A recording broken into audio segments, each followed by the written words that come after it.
Bueno, muy buenas tardes a todos. Damos inicio a esta cuarta sesión del Congreso. Sean todos muy bienvenidos. En esta ocasión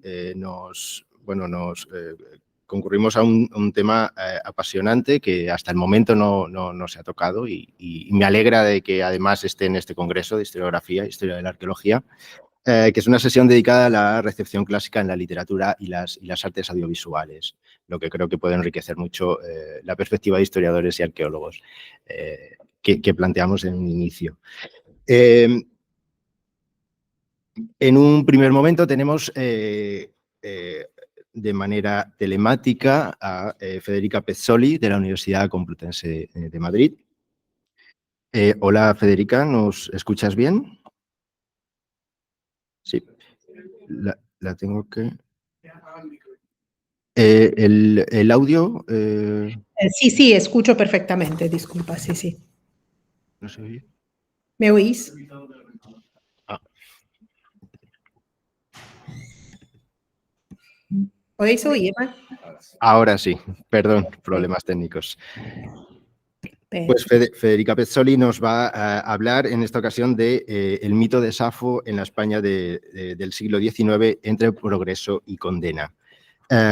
Y sin más, le doy paso, Federica, cuando gustes. Muchas gracias. En primer lugar, quiero dar las gracias a los organizadores de este congreso, Mireia, Jesús y Antonio, y también, como decía ayer Antonio, al Comité de los Jóvenes. Para intentar no superar los 10 minutos, voy a leer el texto. La poeta griega Safo representa una de las figuras del mundo antiguo más populares y sobre las que más se ha escrito, puesto que, como ha subrayado Elena Duce Pastor en un artículo de 2022, en ella convergen la condición de mujer y autora famosa y apreciada desde la antigüedad y la incomodidad de los temas presentes en sus fragmentos. Todo ello ha contribuido a crear un mito historiográfico de muchas facetas a lo largo de los siglos. En mi intervención de hoy me centraré en dos aspectos del uso del personaje Safo y su poesía en el siglo XIX en España, ya que es en esta época que la poeta griega conoce una enorme popularidad tanto en la literatura como en el arte y la ópera, siendo además objetos de semblanzas y artículos en revistas de amplia difusión, como por ejemplo el Semanario Pintoresco Español. Asimismo, en el siglo XIX en toda Europa se realizan ediciones críticas, traducciones e imitaciones de sus fragmentos que permiten un fácil acceso a la parte de su obra llegada por tradición indirecta, aunque a veces en una versión censurada. Sin embargo, a pesar de la posibilidad de conocer más a fondo la obra poética de esta autora, las imágenes de Safo que encontramos en el siglo XIX dependen en buena medida del mito popular que rodea a la poeta. Esto aparece de forma evidente en el uso de Safo que hacen las poetas y escritoras románticas españolas, que constituyen el primer ejemplo en el que me centraré. María Jesús Soler Arteaga, en un artículo de 2009, presenta una lista de estas autoras que imitan o citan a la poeta griega en sus composiciones. Podéis verlas en la diapositiva. Se trata de Carolina Coronado, Gertrudis Gómez de Avellaneda, que en realidad es cubana, Amparo López del Baño, Rogelia León, Eduarda Moreno, Mercedes de Velilla y Josefa Ugarte Barrientos. Todas ellas se centran principalmente en la cuestión del amor no correspondido y la elección final del suicidio. En efecto, la Safo italiana y la española del siglo XIX son fundamentalmente una poeta heterosexual cuya vida amorosa infeliz termina al precipitarse de una roca de la isla de Leucade, según la versión ovidiana.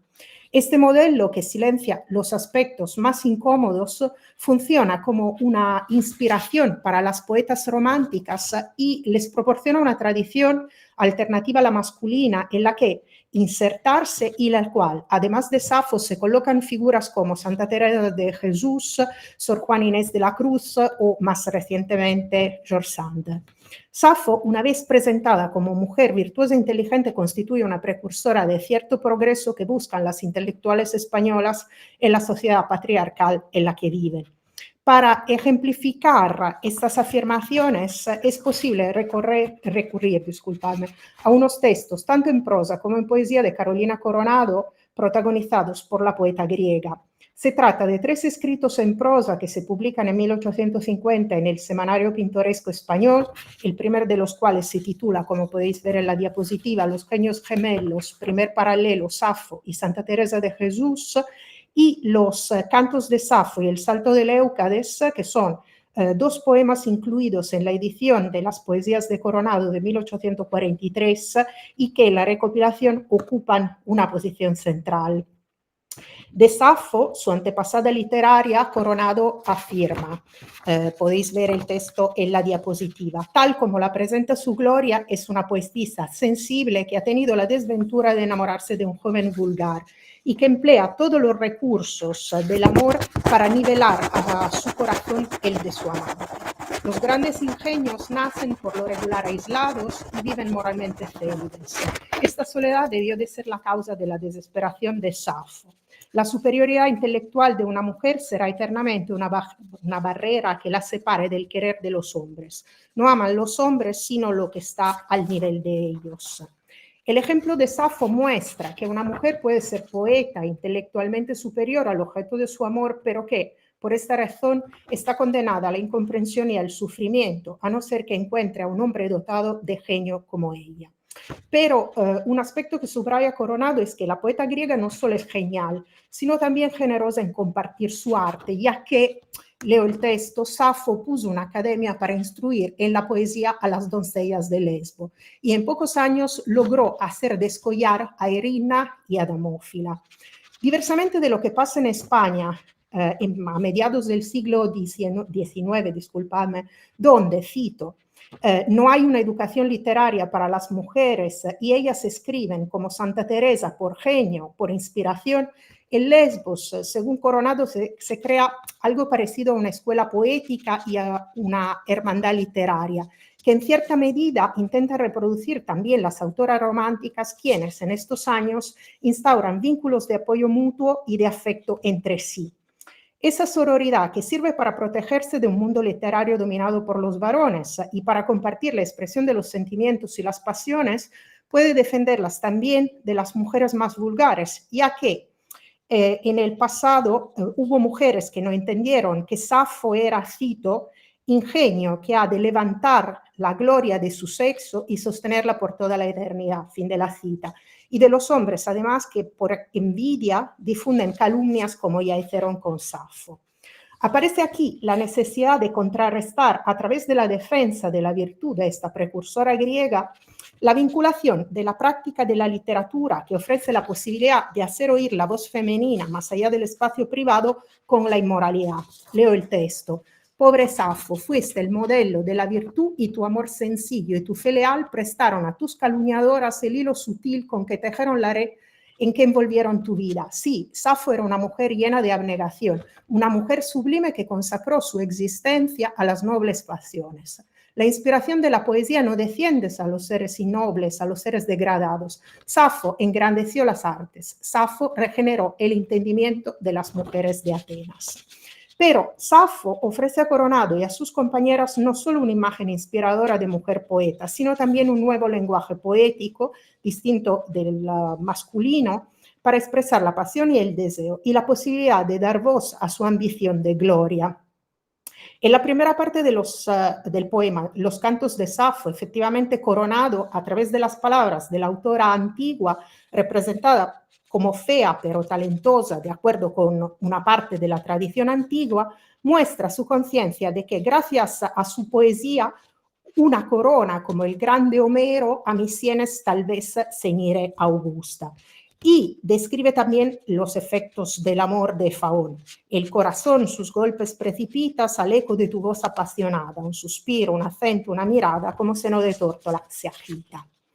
Pero si la poesía, la ópera y las novelas decimonónicas describen a Safo como una mujer excepcional, víctima de su pasión desmedida por Faón y las envidias de los mediocres, en 3 ensayos divulgativos médicos higiénicos de la segunda mitad del siglo XIX es posible ver en acción otra faceta del mito.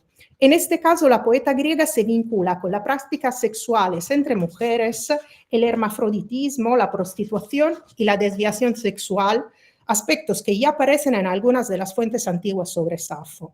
Como observa Pura Fernández, este tipo de literatura, centrado en el examen de las relaciones conyugales y la vida sexual desde una perspectiva médico-higiénica, empieza a mediados del siglo con la higiene del matrimonio del médico Pedro Felipe Monlau. Tenéis la portada de la primera edición en la diapositiva. Sigue con los volúmenes de la así llamada Biblioteca Peratoner. Aquí tenéis el primer volumen que, como veis, tiene un título: Los peligros del amor, de la lujuria y del libertinaje, y los 20 tomos de los conocimientos para la vida privada de Vicente Suárez Casán, y termina luego con el comienzo de la Guerra Civil en 1936. Se trata de manuales divulgativos que beben y traducen fuentes, especialmente franceses, se dirigen a un público general de hombres, mujeres y jóvenes y obtienen un grandísimo éxito editorial. Tanto Monlau como Peratoner mencionan a Safo en relación con una peculiaridad sexual de algunas mujeres consistente en el crecimiento anormal del clítoris, que hace que las que la presentan no busquen la compañía de los hombres, sino de personas de su mismo sexo, y muestran habitualmente aspecto masculino. Aquí podéis leer un fragmento de lo que afirma Monlau en la tercera edición de Higiene del Matrimonio. Y esta cuestión hizo surgir en la literatura médica o pseudomédica la reflexión sobre la existencia del hermafroditismo. Peratoner, además, vincula el desarrollo del amor lesbio, favorecido en Grecia por el tiempo que las mujeres transcurrían juntas en casa mientras que los hombres estaban en el ágora, con la segunda Safo, la cortesana que amaba a las mujeres y que introdujo la práctica de la masturbación femenina. Ya a finales del siglo XIX, Vicente Suárez Casán dedica el tomo 9 de sus conocimientos para la vida privada a la historia del amor lesbio, donde desde la antigüedad hasta el presente, y a su prevención, que puede basarse solamente en la religión. El primer capítulo de este pequeño ensayo se centra en la figura de Safo, en la cual, cito, la naturaleza había indicado el sexo masculino desarrollando el femenino. Y luego, más adelante, Suárez Casán afirma: algunas de estas mujeres tienen toda la apariencia de un hermafrodismo real, puesto que pueden yacer con un hombre o con un individuo del mismo sexo. Así parece estaba conformada Safo, si hemos de creer a varios historiadores. Disculpadme. Sin embargo, no fue Safo quien difundió por Grecia el amor entre las mujeres, pero sí la que, tras enviudar y no poder gozar del amor de su hermano, que le prefirió una cortesana, predicó la superioridad de las relaciones entre individuos del mismo sexo y, según el autor, eligió el lesbianismo por razones psicológicas más que por su conformación física peculiar. En efecto, dice Suárez Casán, más tarde se volvió a enamorar de un hombre, Faón, y al no ser correspondida decidió suicidarse. La Safo educadora de Coronado vuelve en estas páginas no para enseñar la poesía a sus discípulas, sino la prostitución, puesto que es evidente que el amor lesbio está difundido especialmente entre las cortesanas y las flautistas, como muestra claramente en el capítulo 2 de este ensayo el autor, citando entre otros a Luciano. Como ha aclarado Jennifer Smith, las noticias sobre la vida de Safo que se presentan al lector reflejan una vez más el mito popular que rodeaba a la autora antigua más que una investigación histórica propia, aunque, hay que decir, Suárez Casán cita el fragmento 31 Voit de Safo, considerándolo correctamente la expresión del celo de una mujer hacia otra. Para concluir, es evidente cómo en el siglo XIX en España, casi en las mismas décadas, Safo, cuyo perfil ya es un fantasma que tal vez no se parece en nada al original, parafraseo a Coronado, es leída e interpretada según las exigencias del presente y de forma bastante distinta por mujeres y hombres. Por un lado, es usada por las primeras a través de la selección de ciertas fuentes antiguas como símbolo del papel público a la que aspiran las poetas y escritoras, aunque sin aludir todavía, por lo menos abiertamente, al aspecto de la sexualidad, que será recuperado en el siglo XX. Y por otro, por ciertos autores hombres como precursora de una desviación sexual que pone en entredicho la sobrevivencia de la familia y su salud y bienestar, pero que inspira al mismo tiempo el desarrollo de ciertas pornografías y novelas que utilizan el tópico de Safo y su amor por las mujeres. Muchas gracias.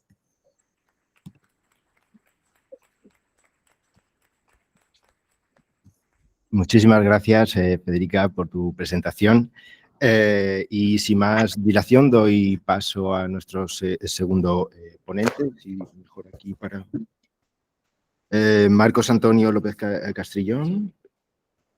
Si quieres, mejor aquí para pasar, que tiene que hablar. De la Universidad Carlos III de Madrid, nos va a presentar la comunicación titulada El legado clásico en la literatura martiana.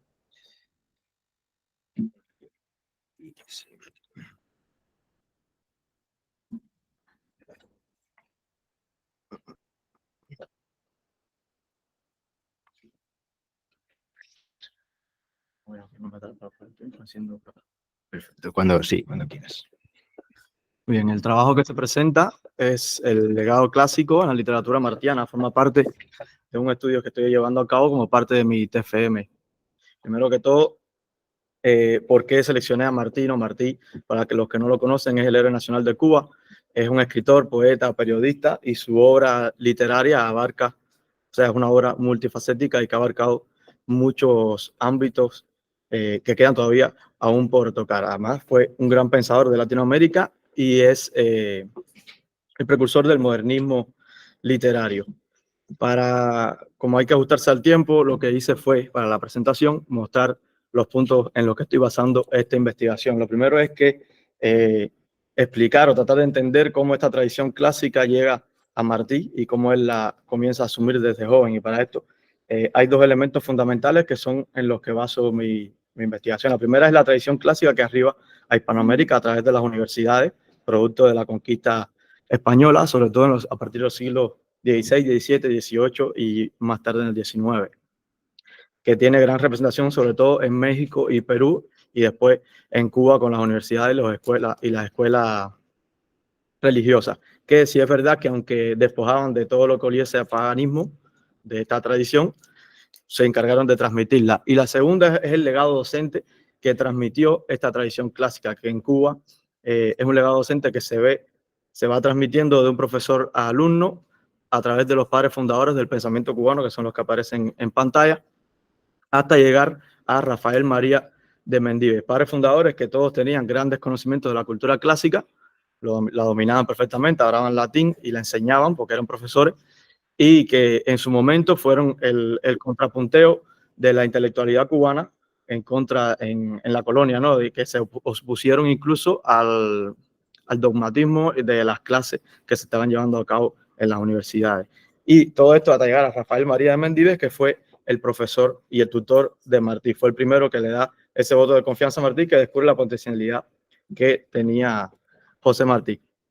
La literatura martiana está plagada, está llena de referencias a la cultura clásica. Y Pedro Pablo Rodríguez, un historiador cubano que es muy reconocido, especialista en el tema, dice que filosóficamente hablando, cuando se trata de entender la obra de José Martí, Martí siempre expone su poesía o su prosa o su obra respondiendo a tres preguntas fundamentales: ¿qué éramos? ¿Qué somos? ¿Y qué podemos ser? En base a esto, enfocándonos en este sentido, su literatura es eminentemente filosófica, tiene un alto contenido filosófico y por lo tal en la investigación la analizo como tal, tratando de ver cuáles son los basamentos en los que él adquirió esa tradición clásica. Partiendo de la propia concepción, ¿sí?, del héroe. Se va a poner la presentación un momentito. Gracias. Partiendo de la propia concepción del héroe, que dice que a sus horas es místico y a sus horas estoico, él mismo está reconociendo ahí una postura filosófica que la va a plasmar también en sus obras. Las obras de Martí, las obras literarias sobre todo, están plagadas de elementos que hacen alusión constantemente a la naturaleza, que buscan el equilibrio entre el ser humano, la naturaleza y el universo en general, ese logos del que se toma parte. Martí solamente no adquirió estos elementos de la escuela cubana, sino que también cuando se traslada en su destierro a España, en Zaragoza, en la Universidad de Zaragoza, está en contacto con dos profesores en particular, que existe una historiadora cubana que se llama Lina Miranda, que es también especialista en el tema, y leyendo una de sus obras, ella demostraba que Martí había estado en contacto con 2 profesores. El primero era el decano de la Facultad de Filosofía en la Universidad de Zaragoza, en este periodo que Martí lo aborda, que se llamaba Martínez Villar García, y que daba clases, era decano de la Facultad de Filosofía, era catedrático de lengua griega, daba clases de latín y oratoria. Y casualmente oratoria fue el tema que escogió Martí para graduarse de dicha facultad. De igual forma, hay un profesor de teatro que se llama Andrés Cabañero, que el discurso de bienvenida en los años 74-75, que son los años que arriba Martí a la Universidad de Zaragoza, el discurso que se dio de bienvenida en ese curso fue sobre el teatro clásico. Y presumiblemente Martí debe haber también participado, no existen pruebas, pero debe haber participado también en este acto. Casualmente, años después, Martí da fruto a 2 de sus obras, de sus primeras obras. La primera se titula Adúltera, que es una obra de teatro que tiene mucha similitud con las obras clásicas, y la segunda es la que les traigo, que se llama Yugo y Estrella, en la cual desde el propio título Martí está poniendo en contradicción 2 sustantivos por su simbolismo, que son antagónicos. El yugo, que es el que representa al ser servil, y la estrella, que como él mismo dice, esta es la que alumbra y mata, es una estrella. Como riega luz, los pecadores huyen de quien la lleva, y en la vida, cual un monstruo de crímenes cargado, todo el que lleva luz se queda solo. O sea, la tradición clásica en las obras de Martí no solamente hay que verla, como en todos los escritores de Hispanoamérica de estos siglos, no hay que verla refiriéndonos a las referencias que él hace que puede hacer de los mitos o de los héroes griegos, sino más bien es algo que asumieron los escritores de este periodo y lo tratan de plasmar en sus obras, como dándole continuidad a este legado clásico. Martí obviamente va a escoger la estrella como estoico al fin, y va a escoger ese sacrificio de ir solo por la vida. Incluso sufre después un destierro, regresa a su patria a luchar por la libertad y muere sacrificándose incluso por esta. Otros puntos en común que tiene, o sea, otros elementos que caracterizan esta tradición clásica en la literatura martiana es no sé yo todavía. Es la obra, que su obra está impregnada de elementos refiriéndose a los dioses y refiriéndose a los seres de la mitología. Sobre todo, incluso llega a hacer hasta cierto punto ciertas comparaciones de los héroes cubanos con los héroes que él consideraba de la mitología griega, que podían tener las virtudes más encomiables. Vulcano, Apolo y Minerva. Apolo por el sol, Minerva por la sabiduría y Vulcano por este espíritu de sacrificio. Incluso se ve en uno de sus escritos, que es Céspedes y Agramonte. Y un dato muy curioso que no se conoce mucho tampoco es que Martí también fue traductor, o sea, conocía a tal punto las obras clásicas que tradujo 9 anacreontinas. E igualmente, si tenía, como mismo él expresa en una de sus frases, traducir es transpensar, o sea que si él pudo ponerse en el lugar de Anacreonte y pensar y traducir esa obra, obviamente también conocería las obras de los demás escritores clásicos como Píndaro o Horacio. Por último, La Edad de Oro es una de las obras más conocidas de José Martí, y en esta obra la selecciono. ¿Por qué? Porque Martí pasa de recibir esa tradición a tratar de comunicarla, a tratar de darle continuidad. Y nada más y nada menos que en La Edad de Oro, que es un libro dedicado expresamente a los niños. O sea, no es casualidad tampoco que Martí escogiera un libro dedicado a los niños, una revista, perdón, el primer número de la revista incluyera artículos que trataban directamente sobre las culturas clásicas, en particular la Ilíada de Homero, en la cual ahí pueden ver la frase, elogia la prosa de Homero, y Un juego nuevo y otros viejos. En esto, y por último, Tres héroes, que es otro artículo muy conocido, en el cual Martí también asume los arquetipos clásicos del héroe como asume los principales elementos del arquetipo clásico del héroe para sí y para su obra. Algunas de las frases, solamente por leer la última, porque ya estamos justo con el tiempo. Al héroe le es intrínseco padecer, está sometido a la ingratitud e incomprensión, su destino tiene visos trágicos. O sea, ahí se ve lo que él pensaba de los héroes, incluso en las obras que él habla, cuando habla sobre Bolívar, Céspedes, Agramonte, lo que él consideraban que eran los héroes americanos, él le atribuye este tipo de particularidades. Incluso para él mismo en toda su vida hace lo mismo también. tiene sacrificio, acepta lo que le toca, en el papel que le tocó en su historia, de preparar la guerra, e incluso en su última carta, cuando le escribe a su amigo, ya horas antes de morir, que estaba cada día a punto de dar su vida por la libertad de su país. Y horas después muere en combate. Entonces, en conclusión, la obra literaria de Martí refleja una influencia significativa del mundo clásico, especialmente de la cultura griega y romana. Sus escritos evidencian su sólida formación filosófica, que se manifiesta en sus reflexiones sobre el papel del hombre, sus cualidades ideales y la naturaleza, la libertad y la ética. Martí no solo estuvo influenciado por el estoicismo, sino que también exploró otras corrientes filosóficas clásicas, sus traducciones de obras antiguas como la Anacreóntina, y su estudio profundo de autores griegos y romanos evidencia un amplio conocimiento de la cultura clásica. La concepción del héroe en la obra literaria martiana se asemeja a los de la antigüedad, y su vida y lucha por la libertad de Cuba reflejan un sufrimiento comparable al de los seres clásicos o románticos, convirtiéndose en un símbolo de ética, sacrificio y amor universal. Muchas gracias.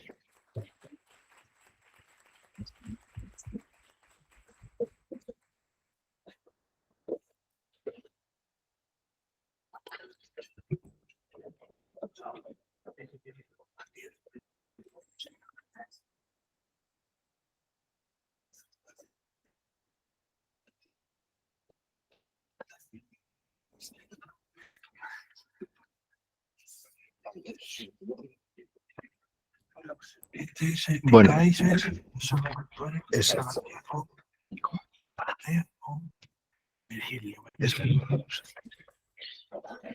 bueno, muchas gracias, Marcos, y perdón por los problemas técnicos inevitables como el destino trágico. Y doy paso a nuestro siguiente ponente. Ella en la mesa, Ekaitz Ruiz de Vergara Olmos, de la Universidad Complutense de Madrid, que nos va a hablar en este caso de la comunicación titulada Una psicografía de Virgilio en la España de los años 30, el caso de Dacio Rodríguez Lesmes. Cuando quieras, Ekaitz, adelante. Muy bien, pues muchas gracias. Buenas tardes, gracias a los organizadores del Congreso y a ustedes por escucharme.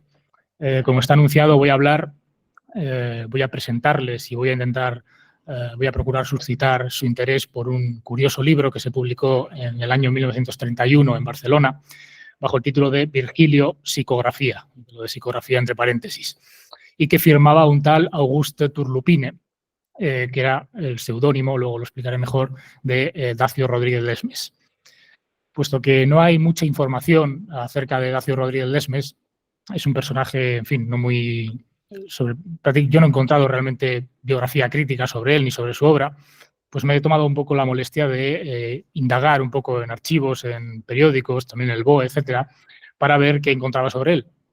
Lo primero que hay que decir es que Dacio Rodríguez Lesmes nació en Villarramiel, que es un pueblo de Palencia, de la provincia de Palencia, en 1911, y que a finales de los años 20, a finales de los años 20 probablemente se trasladó a Barcelona, donde inició su carrera de...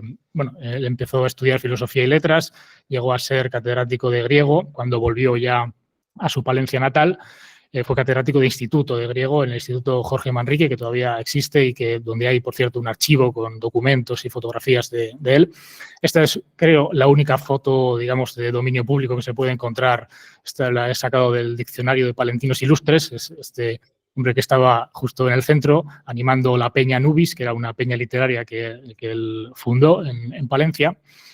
También he encontrado algunos recortes periodísticos de la época, de su época, digamos, de juventud en Barcelona, por ejemplo, este de 1931, donde se dice que en el Colegio de la Unión Nacional Alemana de Empleados de Comercio dio anoche una interesante e instructiva conferencia don Auguste Turlupine, Rodríguez Lesmes, ante numeroso público del colegio y de la sociedad sobre el tema la canción popular española.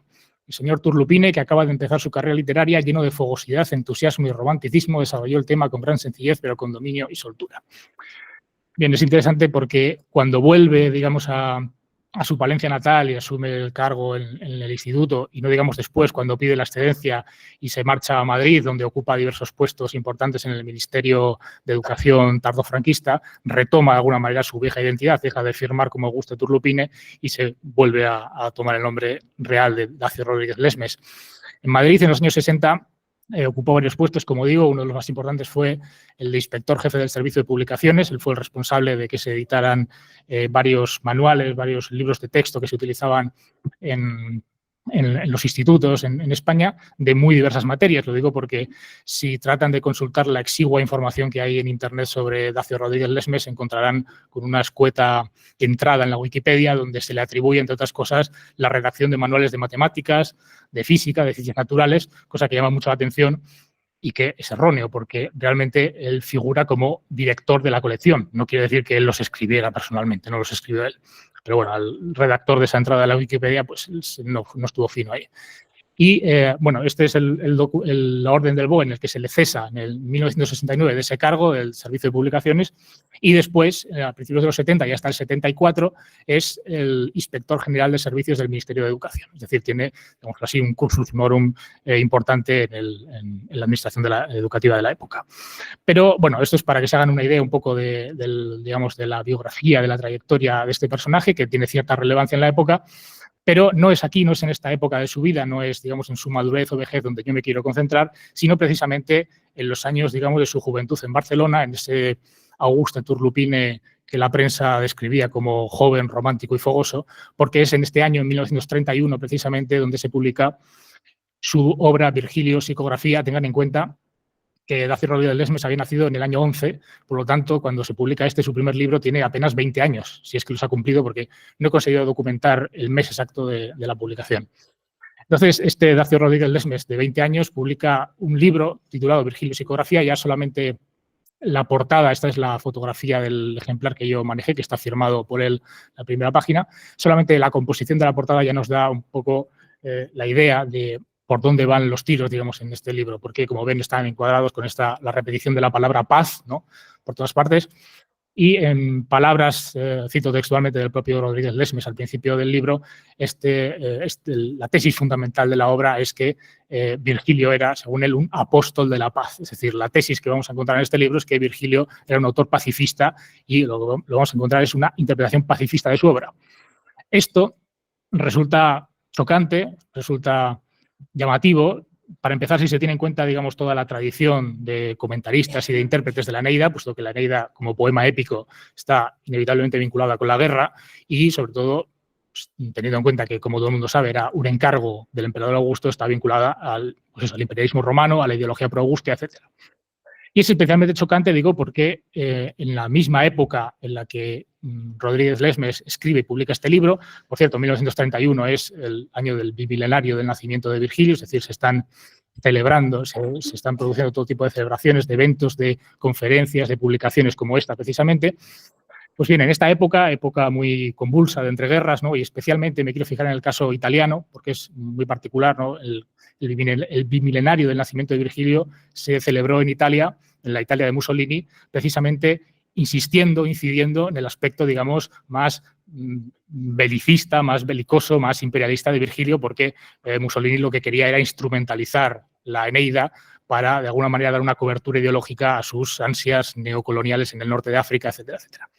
Entonces, en este contexto tan adverso, vamos a decirlo así, aparece el libro de Dacio Rodríguez Lesmes con este subtítulo que es Psicografía. Ya desde el principio, Rodríguez Lesmes advierte que la psicografía no es lo mismo que la psicología, es decir, que él no pretende hacer un retrato psicológico de Virgilio, sino que la psicografía es otra cosa. La verdad es que no termina de decir muy bien qué es la psicografía, pero bueno, leyendo el libro uno se hace la idea. Lo primero que hay que decir es que el libro no es un libro estrictamente académico, no es un ensayo, no es lo que llamaríamos crítica literaria en el sentido estricto, sino que es más bien una especie de recreación literaria muy poética, con muchas estilizaciones, incluso con recreaciones de diálogos de la época, de cómo pudo ser la vida y la formación intelectual de Virgilio. No puedo recorrer todo el libro, me conformo simplemente con espigar un fragmento de la última parte, justo del final, de ese momento culminante, digamos, de la vida de Virgilio. No sabemos si es exactamente un hecho histórico o es algo así como un mito o una leyenda, ¿no?, cuando Virgilio vuelve a Brindisi y en su lecho de muerte ordena quemar su Eneida. Rodríguez Lesmes se pregunta por qué Virgilio mandó quemar junto a su lecho de dolor la Odisea del hijo de Venus. La cosa se ve claramente, responde. Primero porque no estaba, ni como su conciencia de poeta de grandes vuelos exigía, suficientemente limada para que pasase a la posteridad como obra impecable. Y luego porque la Eneida era la pintura de la guerra más descarnada que podía imaginar su fantasía. Virgilio quiso rodear a su Eneas de todas las desdichas humanas. La rueda del infortunio había rodado bien sobre aquella piedad, que mejor diríamos humildad a los dioses y a los hombres, sacándola al fin libre de todos los filos y de todas las asechanzas. Es decir, en una palabra, la interpretación de Rodríguez Lesmes es que la Eneida es fundamentalmente una ilustración de los males de la guerra. El pío Eneas sufre en sus propias carnes las desdichas a las que se ve enfrentado por la guerra la guerra que tiene que mantener con los latinos para conquistar el Lacio, etcétera, por los dados que lo guían, etcétera. Esta interpretación, como digo, es tocante para la época, pero a nosotros, lectores del siglo XXI, no nos puede resultar tan chocante, yo creo, porque no en ese momento, pero unas décadas después, sobre todo en los años 60, a partir de los años 60, una serie de estudiosos y de virgilianistas, de latinistas, vinculados sobre todo a la Universidad de Harvard, por eso se le llama la Escuela de Harvard, popularizaron en el mundo anglosajón y a partir de ahí en todo el mundo una interpretación de la Eneida que se viene denominando interpretación pesimista de la Eneida. La tesis, que por ejemplo está en un famoso artículo de Adam Parry titulado Las dos voces de la Eneida de Virgilio, consiste precisamente en esto. Es decir, por una parte, en la Eneida de Virgilio hay elementos belicistas, hay elementos proaugusteos, ideológicos en ese sentido, pero también hay una segunda voz, dice Parry, que de alguna manera socava, subvierte esa voz imperialista y que se opone directamente al programa político augusteo, ¿no? Esta tesis, como digo, es posterior a Rodríguez Lesmes y los críticos que se han ocupado de ella pues han señalado diversos precedentes, ¿no? Bueno, si nos ponemos a buscar precedentes nos podemos ir hasta la antigüedad tardía porque hay intérpretes de Virgilio que han ido en esta línea, pero los precedentes más inmediatos que se han señalado para la interpretación pesimista de la Eneida son, por una parte, un precedente literario, que es la muerte de Virgilio de Hermann Broch, la famosa novela, y por otra parte también se han señalado algunos precedentes académicos. Estoy pensando en un crítico italiano también de los años 30, que es Tommaso Fiore, que en una monografía titulada La poesía de Virgilio argumentó también en favor de esta tesis, digamos, pacifista, ¿no? Anti-augustea de la Eneida. Sin embargo, nos ha señalado, y con esto termino, que un precedente olvidado, desconocido de esta escuela que se impondría a partir de los años 60, hay que buscarlo en un curioso libro publicado en 1931 por un futuro catedrático de griego palentino llamado Dacio Rodríguez Lesmes o Augusto Turlupine. Y con esto les doy las gracias.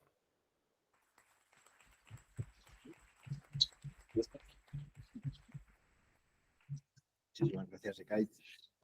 Muchísimas gracias, Ekaitz, y muchas gracias también por ceñirte al tiempo escrupulosamente.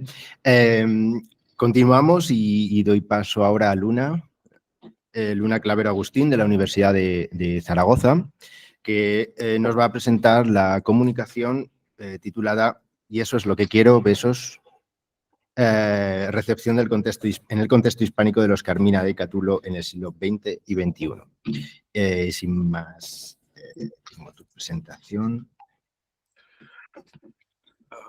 Es cortísimo esto. Que tengo aquí.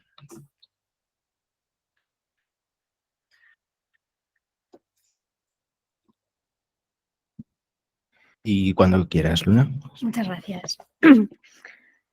Bueno, permítanme antes de empezar darles las gracias a todos vosotros y os voy a, perdonad por tutearos, pero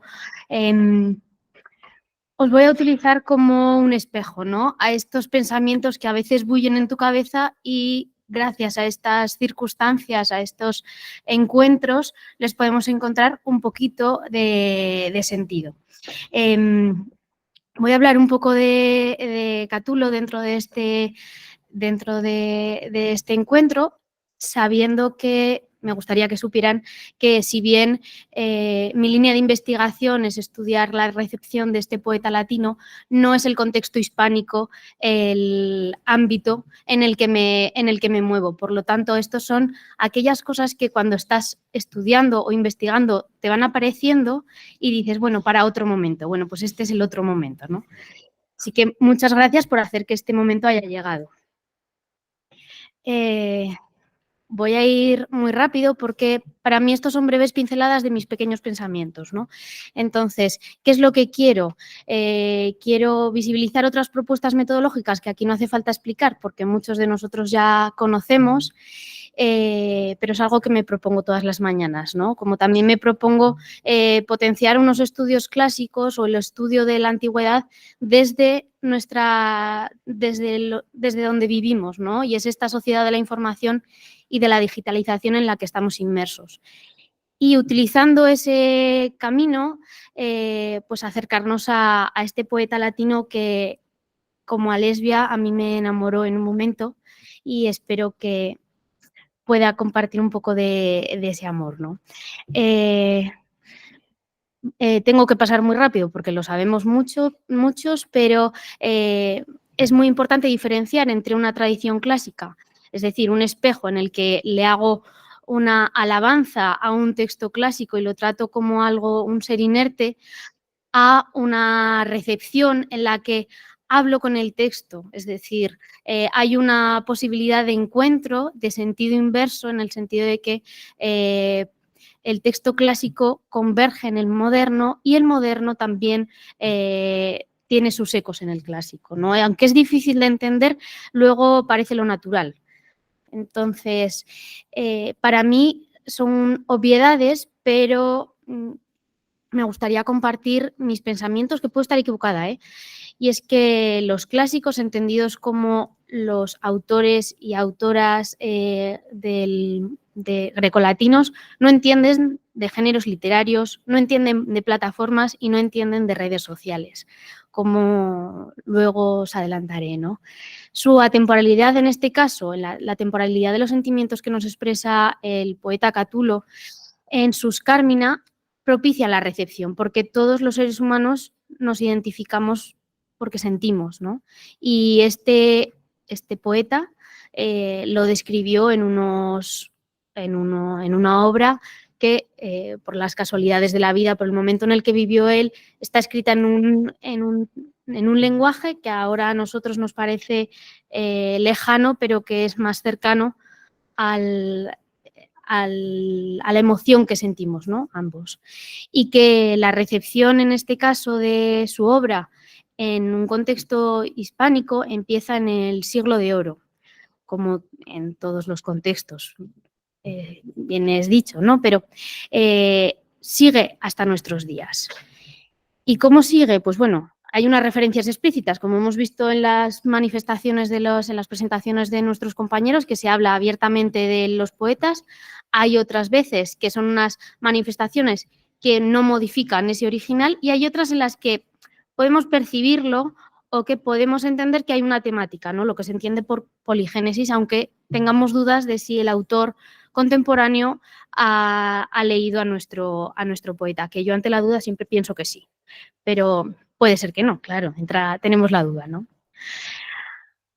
Cuando empecé a trabajar sobre este tema me di cuenta de que gran parte de la bibliografía hablaba de una tradición clásica solo en obras de hombres. Y me llamó mucho la atención. Bueno, no sé por qué me sigue llamando la atención, pero veía que desde ese momento, desde los principios de los estudios de tradición clásica en España, pues teníamos muchas obras dedicadas a Catulo y Quevedo, los Argensola, Cadalso, Villegas, y llegando al siglo XX y XXI, Gil de Viedma, Miguel Hernández, pero en este abanico de autores, todos muy loables, ¿dónde están ellas, no? Entonces, bueno, vamos a encontrarlas.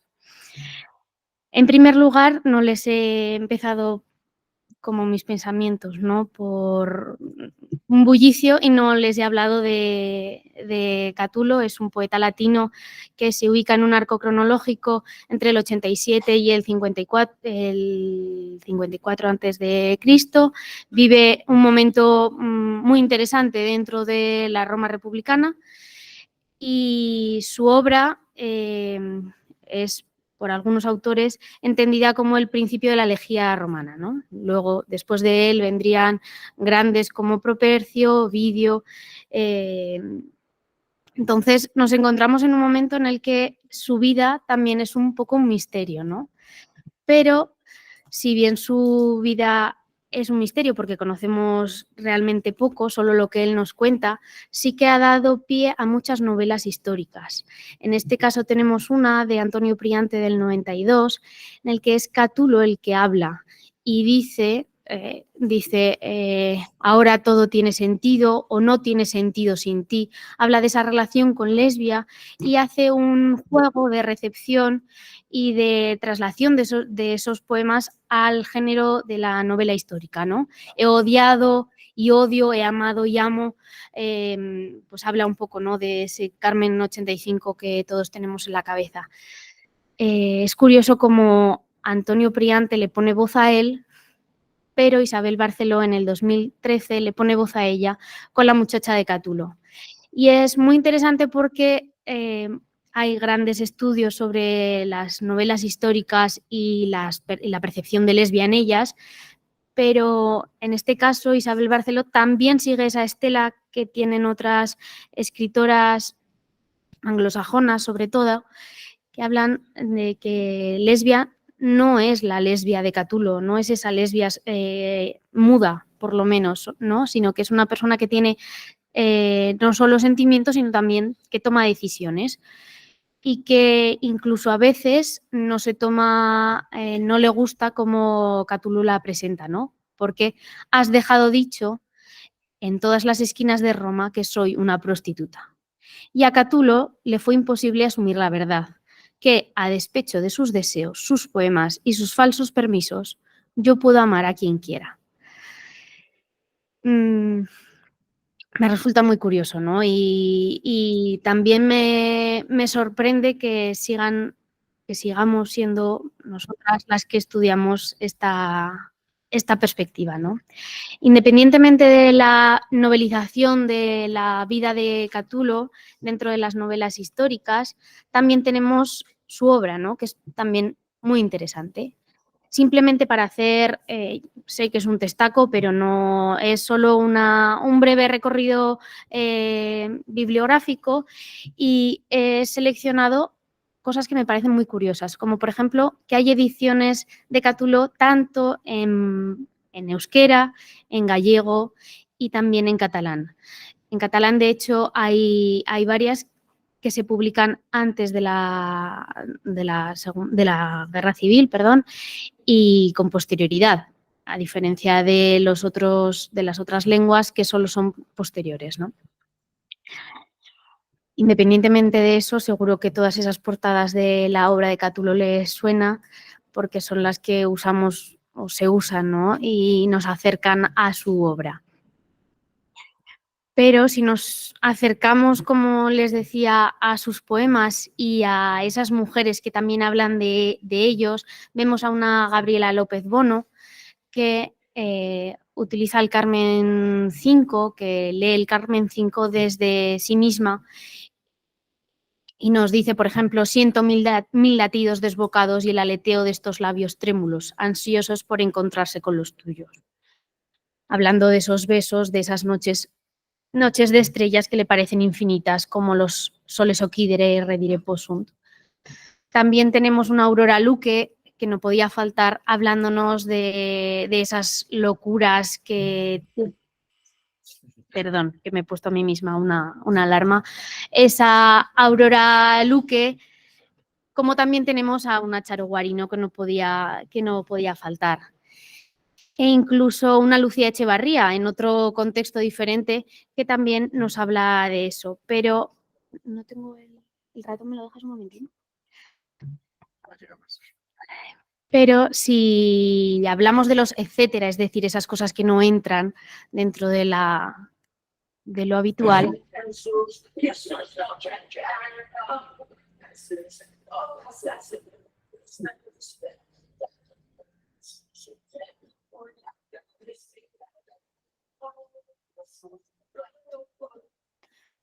hace falta escuchar al canto del loco todo el rato, pero podemos viajar a Instagram y ver cómo todos los días nacemos y morimos es el Carmen 5, bajo mi punto de vista. Como también en Spotify tenemos miles de listas de reproducción que se llaman Catulo, Lesbia y todos sus poemas, e incluso que en YouTube podemos viajar por Catulo, y si nos hemos vuelto a perder por Instagram, tenemos a un Catulo en el siglo XXI que tiene un perfil. Seguro que detrás de él hay alguien parecido a mí, ¿no? Pero algún estudiante o alguien de este entorno, ¿no? Pero es eso, los clásicos siguen, los clásicos tienen muchas voces y me gustaría acabar con algo que son esos besos de Catulo y la pandemia, ¿no? Y la gran Irene Vallejo, que es de mi ciudad, de mi facultad, nos dijo muy certeramente en un momento en el que había mascarillas que parece que nos espera un frío invierno, o más bien que tendremos que ser fríos este invierno. Besarnos podría pesarnos, nos dicen. Para evitar contagios convendrá ser castos, o al menos ser cautos. Si la epidemia avanza, el paro acabará por afectar incluso a los amantes más fogosos, los herederos actuales del poeta romano Catulo, que hace más de 2000 años escribió: dame 1000 besos, luego 100, luego otros 1000, luego 100 más, luego todavía otros 1000. Muchas gracias y espero que les haya gustado.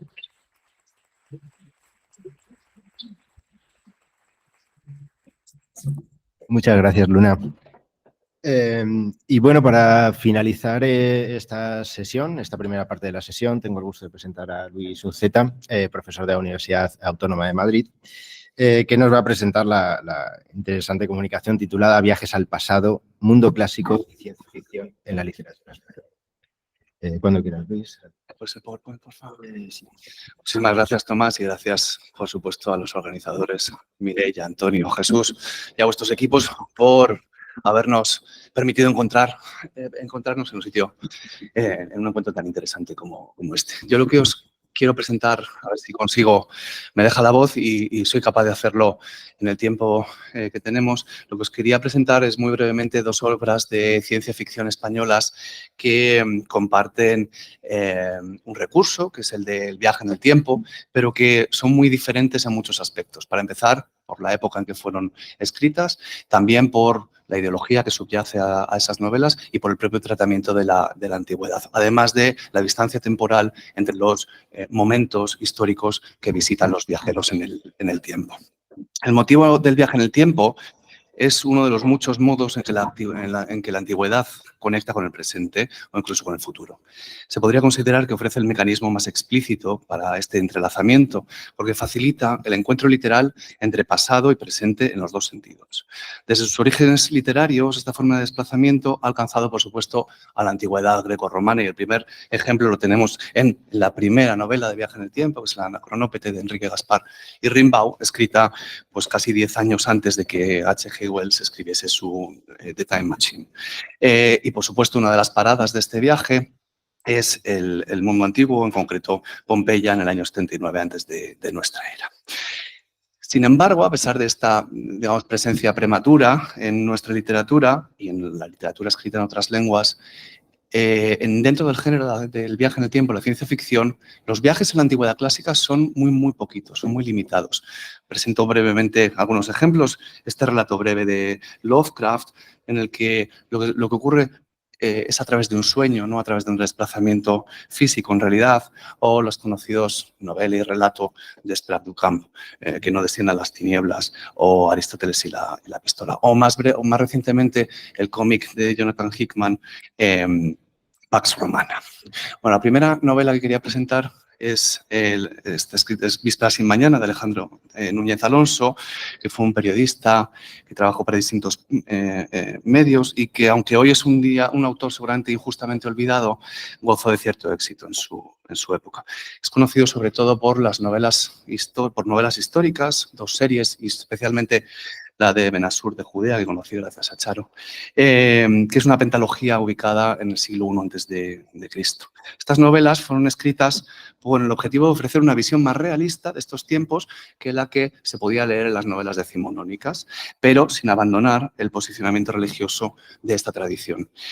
Su intención, de hecho, fue la de escribir una novela cristiana, y dice en una entrevista: España, por cristiana, por católica, debe contar con una novela de este tipo, y yo, como español y como católico, la he hecho.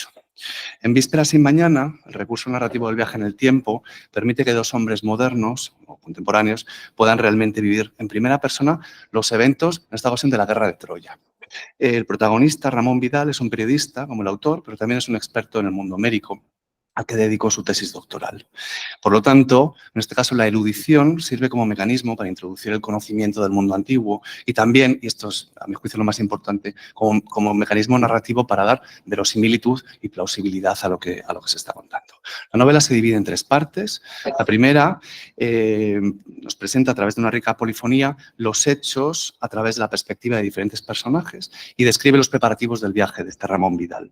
Una vez que es informado de la verdadera naturaleza del viaje y acepta participar en él, Ramón Vidal debe someterse a un exigente entrenamiento que le permite alcanzar la tarea que se le encomienda en este viaje, que es la de aislar el virus de la guerra. Y por eso se va a la madre de todas las guerras, por supuesto. El viaje se completa exitosamente y Ramón llega a Troya y finge allí ser un egipcio, el egipcio Ra-Amón, a quien supuestamente Ramsés II ha solicitado que vaya en apoyo de los troyanos y les comparta sus conocimientos médicos. La segunda parte presenta los esfuerzos de Vidal para alcanzar un acuerdo de paz entre troyanos y aqueos y las dificultades que encuentra en su tarea. Y así se nos ofrece la oportunidad de conocer a los principales personajes de la leyenda, puesto que la experiencia de Vidal se contrasta sistemáticamente con la información que proporciona Homero. Así, por ejemplo, y esto está justificado, por supuesto, por los conocimientos de Homero que tiene el protagonista. Así, la descripción de París, no voy a leer las diapositivas, podéis ir viéndolas a medida que hablo, con la que la descripción de París, con el que Vidal inicia una verdadera amistad, explica el retrato de este personaje que hace de Homero, y no voy a entrar en ello, pero desde luego desmonta lo que es la ideología guerrera de los poemas homéricos. Bueno, creo que voy a pasar alguna cosa para... Bueno, con este procedimiento lo que logra Núñez Alonso es una desmitologización de la historia y refuerza aún más una pretendida visión histórica de los acontecimientos. Por supuesto, está viajando al pasado y tiene que viajar a un evento real. Sin embargo, en Víspera sin mañana, la plausibilidad se enfatiza también a través del recurso al periodismo, puesto que la narración de los acontecimientos, la segunda parte, se ofrece a través de la óptica del protagonista, que actúa como si fuese un corresponsal en otro país y en otro tiempo. En la tercera parte conocemos el punto de vista de otro personaje que se llama Orcamis, que es un supuesto cretense que hace las veces de narrador en esta parte y expresa las razones que lo llevaron a renunciar a su época, porque en realidad también es un viajero en el tiempo que decidió rechaza la misión, cortar el contacto con su época y se asentó en Troya y tuvo un hijo. Y la razón que le lleva a esa renuncia es su lealtad con la humanidad.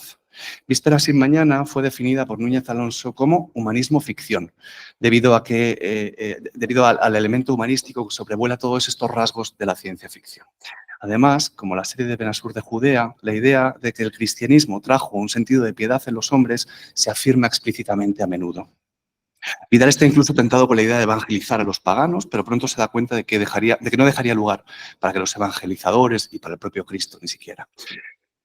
Sin embargo, no evita, por ejemplo, como tenemos en el texto utilizar el signo de la cruz que se explica como podéis leer ahí. Además, en línea con la desmitologización que señalaba antes, los asuntos mitológicos humanos y divinos son ridiculizados a menudo. Atenea, por ejemplo, es tan hombruna y frígida, que estoy citando, es tan hombruna y frígida que su presencia es capaz de bajarle el pito a Príapo, que como sabes siempre lo tiene a punto. O Hera es una diosa que continuamente se depila el bigote. O Afrodita, que es una diosa muy puta, pero consecuente con su oficio. Otro aspecto que conecta con el humanismo cristiano es el antimilitarismo y las intenciones pacifistas de la novela, así como el hecho de que nos advierte contra los excesos realizados en nombre de la ciencia. Y aquí tenéis otra declaración publicada en una entrevista en el diario ABC a Núñez Alonso. La segunda novela de la que quería hablar brevemente es La última noche de Hipatia, de Eduardo Vaquerizo, que es un escritor bastante conocido entre los fans españoles de la ciencia ficción y la fantasía. En esta novela reconstruye los últimos meses de la vida de Hipatia de Alejandría antes de su asesinato a manos de una turba de cristianos fanáticos. El argumento central empieza también aquí con el desarrollo exitoso de un mecanismo, se llama el proyecto Crono, que permite viajar en el tiempo. Marta Bassendorf, una profesora de clásicas de la Universidad de Ginebra, recibe la oferta de Stuart, un rico científico, de viajar a Alejandría en el ocaso de la antigüedad. La lección de ese momento histórico proporciona a la novela una figura histórica muy atractiva, pero también se justifica bien desde un punto de vista estrictamente científico, como podéis ver ahí. El objetivo de Marta es, de nuevo, extraer una lección específica de la antigüedad. Y en esta ocasión de lo que se trata es de adquirir la sabiduría de Hipatia, así como de rescatar tantos textos como le sea posible antes de su desaparición definitiva en la Biblioteca de Alejandría. Sin embargo, allí va a encontrar mucho más que eso. En este caso, la estructura narrativa se desarrolla no solo a través de diferentes voces narrativas, sino también en diferentes momentos históricos y además en diferentes estilos narrativos y géneros. El libro se divide en capítulos breves que alternan la narración de los eventos por el personaje principal, con fragmentos de las memorias de Orestes, el Praefectus Augustalis de Egipto, las cartas de Teófilo, las cartas a Teófilo, patriarca de Alejandría, por su sobrino Cirilo, y otros escritos atribuidos a este último cuando se convirtió en obispo. Un fragmento imaginario del poema de Claudio Claudiano, La vida en Alejandría, e incluso algunos registros de las memorias de Hipatia. Tomados en su conjunto, todos estos textos presentan un completo y rico panorama de los conflictos entre las diferentes identidades étnicas, sociales, religiosas que coexisten en Alejandría en este momento, así como de sus diferentes posturas y visiones, como se percibe, por ejemplo, en este fragmento que se atribuye a Cirilo, obispo de Alejandría. Una vez en Alejandría, Marta, disfrazada en esta ocasión como un chico extranjero, la extranjería otra vez, que permite disimular lo extraño de un viajero en el tiempo, es admitida como estudiante en la escuela de Hipatia. Pronto se revela, por supuesto, como una estudiante sobresaliente. Y nunca se había sentido tan cerca del conocimiento real como cuando escucha las fascinantes charlas de Hipatia. Sin embargo, su aventura en Alejandría tiene también una dimensión privada, en la que se puede reconocer dos puntos de inflexión que yo creo que podemos interpretar como una catábasis y una anábasis. Después de una clase, Marta se deambula por el Serapeo, es seguida por Hipatia, habrán tenido un pequeño conflicto, y las dos entran en la necrópolis de los animales juntas. Esta catábasis metafórica transforma a Marta, quien a partir de ese momento pasa de ser una mera científica que observaba a convertirse en una mujer que siente y que experimenta. Así como veis en la diapositiva lo admite ella. Y en este punto la relación maestra-discípula se convierte en un romance. Ambas disfrutan de su amor, pero Marta tiene en su memoria el destino que la guarda Hipatia, sea como sea, y no puede soportarlo. Se resiste a creer que algo tan terrible pueda haberle ocurrido a una mujer como Hipatia. Hay un segundo punto de inflexión que se produce en la cima del faro de Alejandría, de ahí lo de la apoteosis, y ella decide cambiar el destino de Hipatia, no voy a destripar el final de la novela, cambiar el destino de Hipatia sin cambiar el tiempo, el curso de los acontecimientos. Lo podéis leer si os interesa. Y paso ya a las conclusiones, ¿vale? Estoy haciendo las redes, perdón. A ver. Disculpadme. Venga. A pesar de las diferentes ideologías, estas dos novelas comparten varias características. En primer lugar, su visión de la historia. La cuestión no es solo que el pasado no debe ser manipulado, sino que la manipulación histórica es imposible. Por lo tanto, estas narrativas restringen las acciones de los protagonistas al plano humano. Este rasgo aleja ambas novelas de la historia alternativa, es otro género de la ciencia ficción, y las coloca más cerca de la ficción histórica, con la que se cruzan de distintos modos. Ambas recrean la historia desde la experiencia personal de sus protagonistas, lo que las coloca también cerca de la historiografía antigua, el concepto de historia en la antigüedad, y del periodismo contemporáneo. Las dos novelas, además, construyen la historia de manera polifónica, pero también se sirven de diferentes tipos de textos. Esta variedad textual sugiere que la historia, especialmente la historia antigua, se recrea a través de diversas fuentes que están necesariamente dispersas, desconectadas y que son fragmentarias. Por tanto, la estructura y las técnicas narrativas confirman que la historia solo puede ser reconstruida sobre la base de subjetividades y fragmentos. Y finalmente, el uso del recurso del viaje en el tiempo otorga a estas novelas un rasgo interesante. No se trata ya de hablar sobre el presente a través del pasado, como ocurre en la mayor parte de novelas o películas ambientadas en la antigüedad, sino que surge la posibilidad de realizar un contraste explícito entre presente y pasado, de propiciar un diálogo entre estos dos marcos temporales y de alcanzar un mejor entendimiento de nuestro presente a través del conocimiento del pasado y viceversa. Y lo mejor de todo es que este diálogo ya no es mediado, sino que es real en estos casos. Muchísimas gracias y disculpadme por haberme extendido.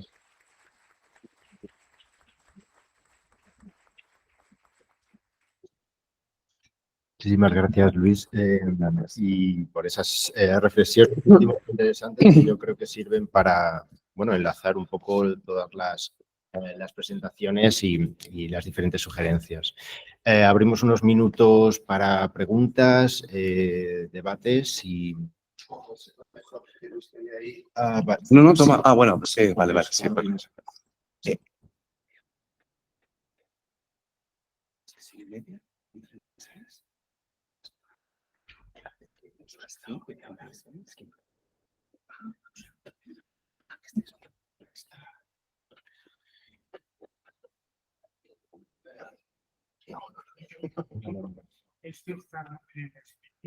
Había cogido ese para que él no se quede. Claro, sí. Bueno, pero sí, porque ese no funciona. Vale, pues nada, sí, no. A ver, creo. Sí. A ver, Jonathan.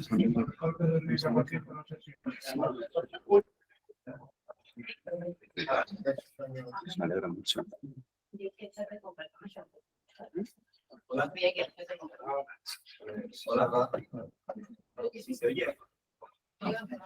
He colapsado cuando he visto la audio. No, es que cambiamos en el último momento el programa. A los 40 minutos. No, que va.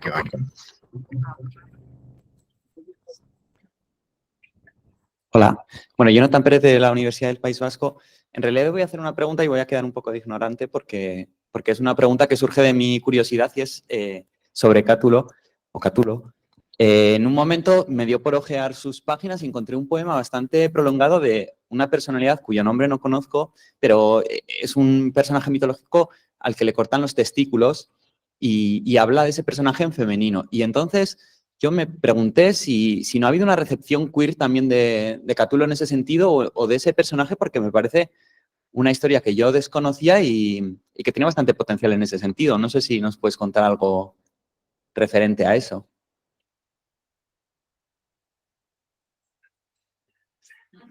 Bueno, yo lanzo la pregunta y que caiga donde caiga. Pero no mediada a través de Catulo. Hay algunas, sí, sobre todo en el panorama performático. Hola, buenas tardes.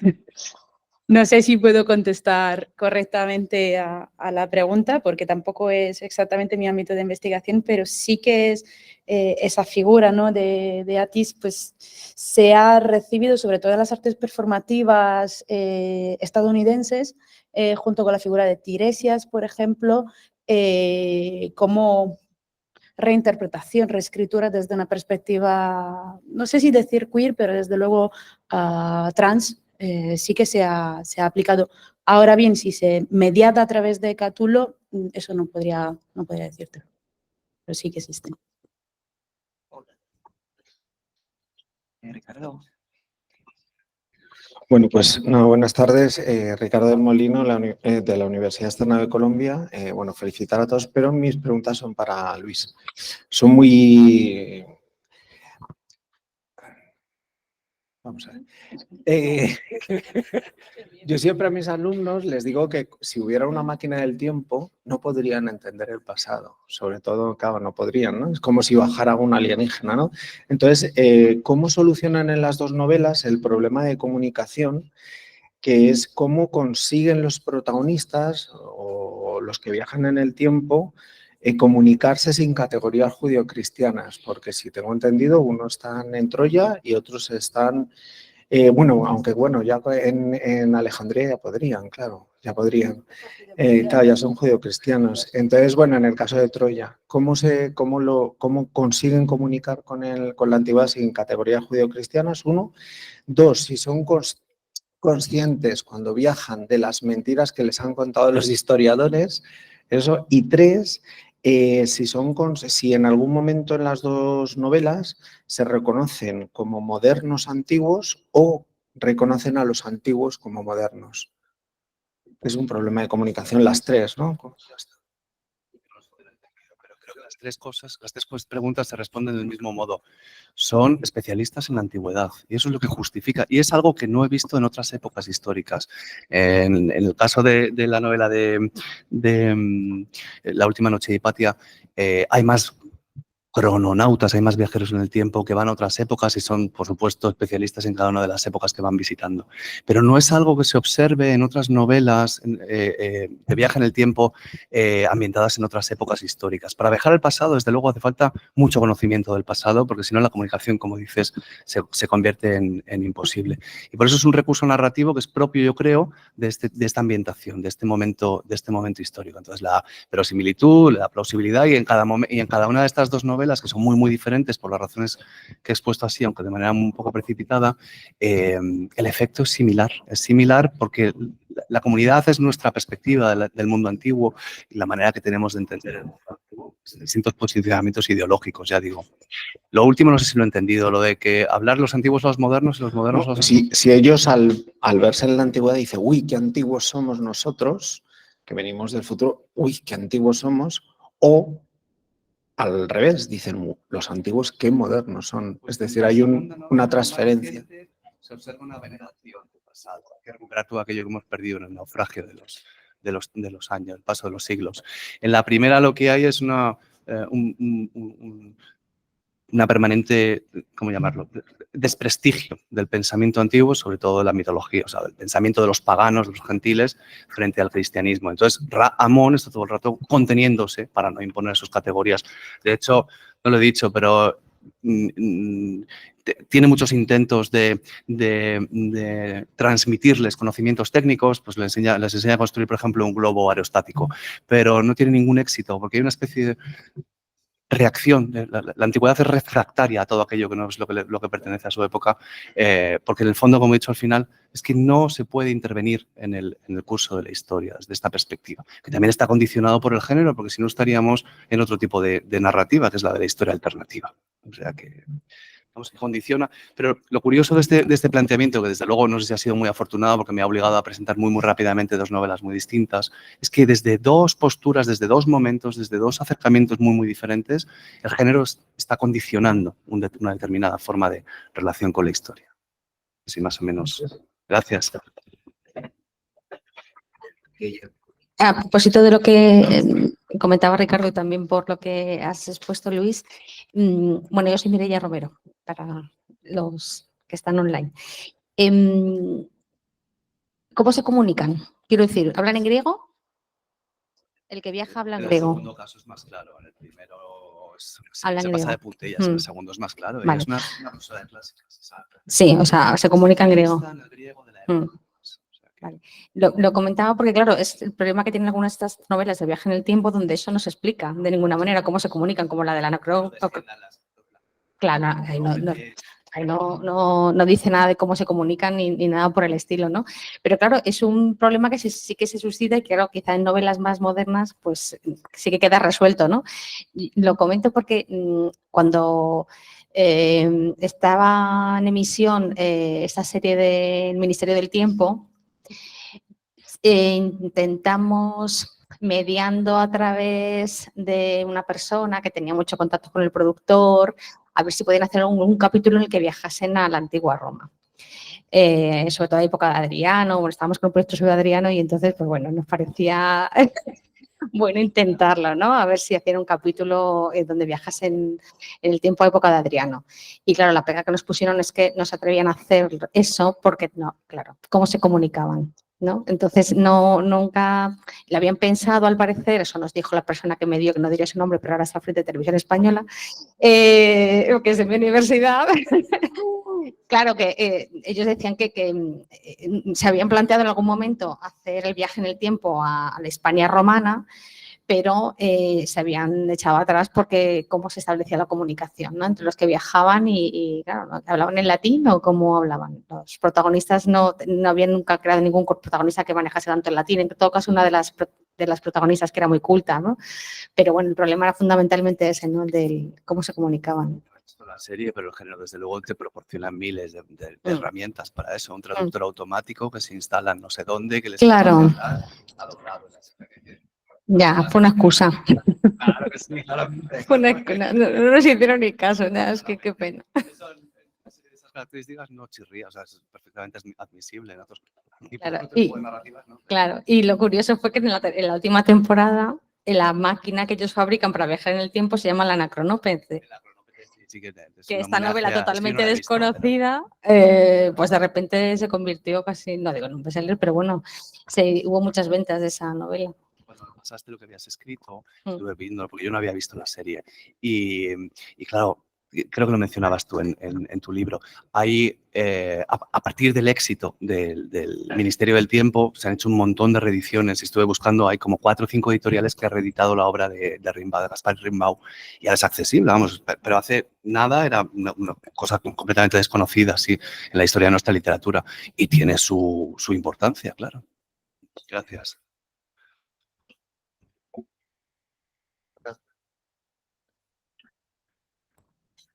¿Alguna pregunta más? Sí, por allí, Sara.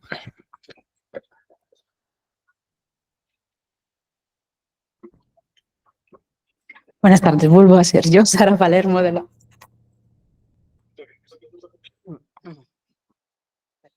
la Universidad Autónoma de Madrid. No sé si está Federica Pezzoli online para una pregunta para ella. Estoy, Sara. Sí, hola Federica, ¿qué tal? Pues muchas gracias por tu presentación y por todas las demás. Mi pregunta, más una curiosidad, es si te había dado tiempo para ahondar un poco en el problema de la mediación de las traducciones de Safo. ¿Cómo llega Safo a estas poetas hispanas que probablemente haya sido a través de antologías de líricos, no una recopilación exclusiva de Safo, y probablemente mediada por las traducciones al francés, tampoco desde el griego directamente? No sé si te había dado... No, lo que pasa es que sí, Sara, la cuestión es que hay una traducción española de Anacreonte, Safo y Alceo del griego, efectivamente en 1832, que parece que tanto Avellaneda como Coronado usan, pero yo he mirado esta traducción, hay solamente 3 textos de Safo, o sea, hay el himno de Afrodita, luego la Oda del Celo, el fragmento 31, y luego el tramonto de las Pléyades, o sea, 3. Y lo que hay y quién se ha ocupado sobre todo de qué traducciones manejaban, seguramente las traducciones francesas y la traducción de Boileau. O sea que sí, manejan. Luego hay una traducción en español también de Conde, pero esto no lo he mirado. O sea, no he mirado que se traduce efectivamente, porque como te digo, en esta antología de 1832 son 3 textos, mientras que de Anacreonte se traduce mucho más, de Safo se hace algo reducido. Y lo que se maneja sobre todo en los textos es esta idea de los efectos, o sea, luego el fragmento 31 traducido por Catullo y luego el himno a Venus, que le permite hacer un discurso, quitando la cuestión fundamentalmente del género, porque todas las traducciones suponen que la persona a la que se hace referencia sea un hombre. Entonces, por lo que he visto son estas. Luego, te digo la verdad, Sara, que yo no he indagado más allá de leer, en este caso, bibliografía y de controlar estas traducciones. Si hay, por ejemplo, alguna manera de ver, ahondando más en otros escritos de las mismas autoras que manejan, pero como te digo, es probable que pasen a través de las traducciones francesas y de las pocas que hay en castellano y de obras limitadas. Luego, lo que pasa es que no creo que manejen luego la edición que se hace en Alemania en los años 40 de toda la Safo conocida a través de la tradición indirecta, porque a ver, Avellaneda no lo sé, pero Coronado no creo que conozca el griego, entonces también la traducción de 1832 tiene el griego, pero la cuestión es que esta cuestión quizás para las mujeres que no tienen una educación, podríamos decir, más arreglada, es más difícil acceder directamente a los textos en lengua original. Además, es que una de las cosas que me ha llamado la atención también en estos textos médicos es que sobre todo Peratoner, cuando tiene que decir algo que las mujeres no puedan leer, lo pone en latín sin traducción. O sea que se utiliza también la lengua un poco de esta forma. No sé si he contestado, Sara. Sí, me quiere sonar la existencia en un artículo de Aurora López de 1997, ¿no? De Safo como modelo para las poetas hispanas. Sí. Y del siglo XIX y XX. Y me parece que dice, por lo menos en el caso de Coronado, hay un pasaje de un texto de Coronado donde ella afirma que su formación es más bien sencilla, que ella dice no conoce el código latino, aunque tenga más enredos del arte del tejer en la que es experta, dice. Pero me parece que López sí que ha podido averiguar, por lo menos en el caso de Coronado, que conocía la traducción francesa de Nicolas Boileau. Sí. Sí, también López Arteaga cita el hecho de que tanto Avellaneda como Coronado utilizan Boileau y que Avellaneda utiliza también otra ópera que se hizo sobre la vida de Safo en Francia. Luego hay también o sea, que en 1842, y en este caso no es una traducción, por supuesto, es una obra de ficción, se representa en Madrid la ópera que se titula Safo de Camarano y, si no me acuerdo mal, Pacini o Puccini. A ver, Puccini. Tú lo sabes mejor, el autor de la música. Entonces, que podría también quizás pasar por este cauce, pero sí, o sea que por supuesto que la literatura francesa tiene o sea, las traducciones francesas tienen importancia, como te digo también, la otra vertiente tiene importancia, por ejemplo, para estos manuales, el manual que escribe a finales del siglo XVIII el médico suizo, Tissot, sobre los problemas sexuales. Entonces, sí, esta influencia está presente. Muchas gracias. Gracias a ti, Sara. Bueno, pues si os parece, hacemos una breve pausa de unos 15 minutos, volvemos ahí 10, a las 6:10. Y bueno, pues emplazo a continuar con la segunda parte de estas.